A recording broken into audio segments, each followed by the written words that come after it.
Sports, nag-aatikabong mga laban.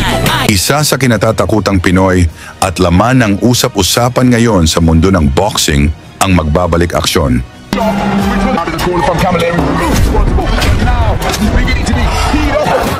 Siya ay ang 100% knockout artist ng Pilipinas. Kilalanin niyo si Weljon Triggerman Mindoro, ang binansagang Canelo Alvarez ng Pilipinas.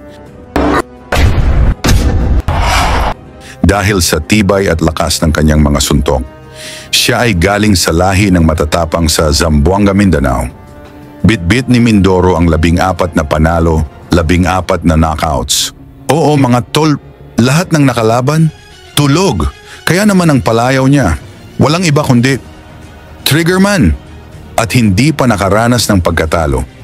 At ngayong Hunyo 7, 2025, sasabak na naman si Mindoro sa isang matinding bakbakan. Gaganapin yan sa Boeing Center at Techport, San Antonio, Texas, USA. At ang kalaban niya, hindi basta-basta, isang undefeated din na Mexican boxer, Omar Ulises Gutierrez Munguia. May 8 panalo, walang talo at 4 na knockouts din. Nagmayabang pa si Munguia. Ang sabi niya, "Patutulugin ko ang Pinoy." Ay teka lang kuya, hindi rin nagpapahuli si Mindoro. Matagal na ito sa Amerika at todo ensayo. Nag-level up ang kondisyon, footwork at disiplina. Parang naghahanda na sa malakihang laban. At para mas ma-feel nyo kung gaano kalakas si Mindoro, balikan natin ang brutal niyang laban kontra sa Hapon na si Mao Tameda.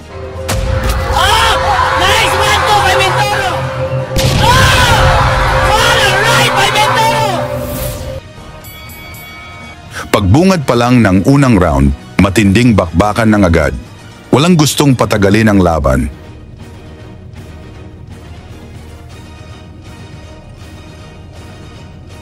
Middleweight division.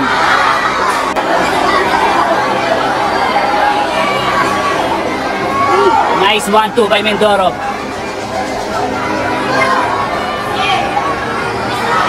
Walang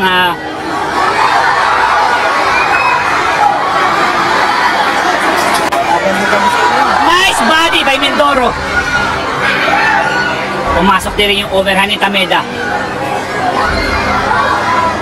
Mindoro against the roof, pero ang daming counter pa siya at napakawalan. Pero isang matinding suntok mula kay Mindoro.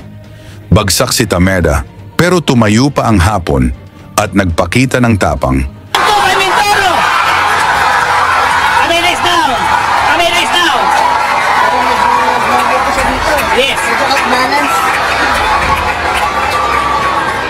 Sa pagbabalik ng laban ay halos hindi pa nga nakaka-recover itong Hapon at mas lalo nga nitong ninamnam ang umaapoy at umuusok na mga kombinasyon ng Pinoy. To each other.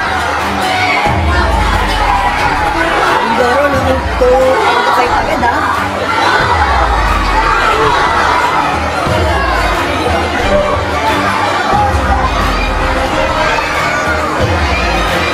Nice body by Mindoro.